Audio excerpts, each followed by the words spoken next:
Hi everyone, welcome to Lipstick on a Rig. Today we are making a sweater for a 1-quart wide mouth mason jar, and I'm going to use this for an herb planter. For this project you're going to need a size F or 5 crochet hook, 2 different colors of yarn, and a 1-quart wide mouth mason jar. To get started, we're going to attach the yarn to our crochet hook and chain 44, but keep in mind that because everybody crochets a little bit differently and not all crochet hooks are the same and not all yarn's the same, you might want to have your mason jar handy and just make sure that 44 chains fits comfortably around the mason jar. If not, then just go ahead and adjust it, but make sure that you adjust it with an even number of stitches. Once you have your 44 chains, what you should do is grab the chain and make sure that it hasn't twisted at all.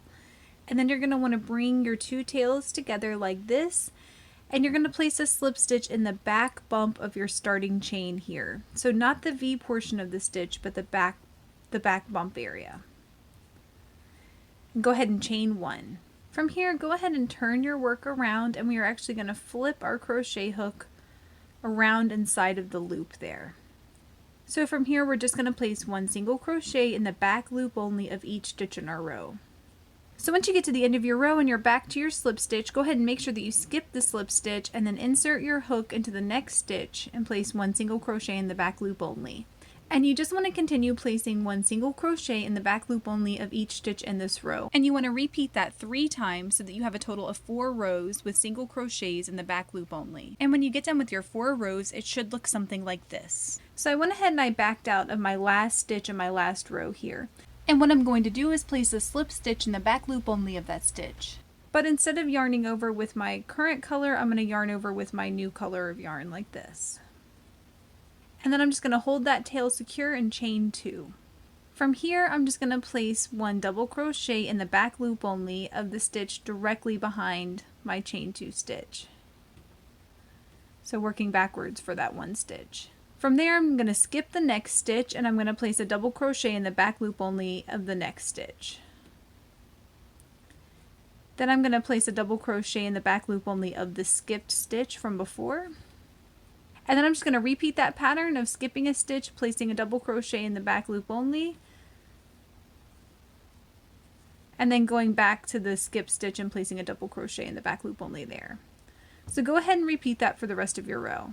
If for some reason it doesn't look like this, it just means that your count got off somewhere in these stitches. So go back to this last row of this old color and either add or take away 1 stitch to make this an even number. So from here, you're just going to want to insert your hook into the top of that chain 2 stitch and then yarn over with your original color here.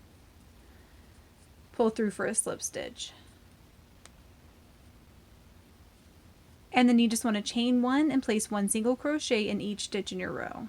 And when you get back to the slip stitch and chain 1 stitch, make sure you skip the slip stitch and insert your hook into the back loop only of your chain 1 stitch and place a single crochet. And then you're just going to want to continue the pattern that you followed here, where you're placing 1 single crochet in the back loop only of each stitch across for 4 rows. And then you're going to repeat this crisscross pattern. And repeat this section over and over and over again until this reaches your desired height. So as you can see here, I went ahead and repeated this portion of the pattern 4 more times, and then I added 1 row of single crochets just to kind of give it a finished look. And as you can see here, it sort of bunches up a little bit to form more like a sweater. But if you don't like that, if you want it to be more straight like this, then maybe stop after repeating it 3 times like this.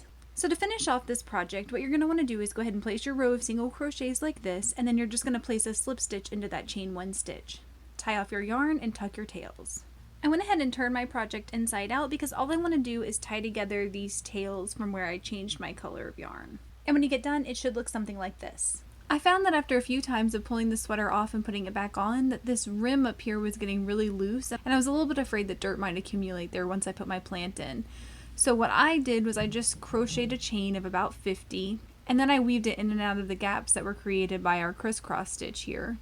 And then I just gave it a nice little knot to kind of hold it in place.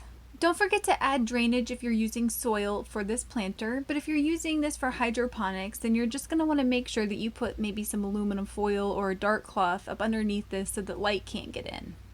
Please let me know in the comments below if you experienced any issues while you were trying to make this, and I will do my best to help you out.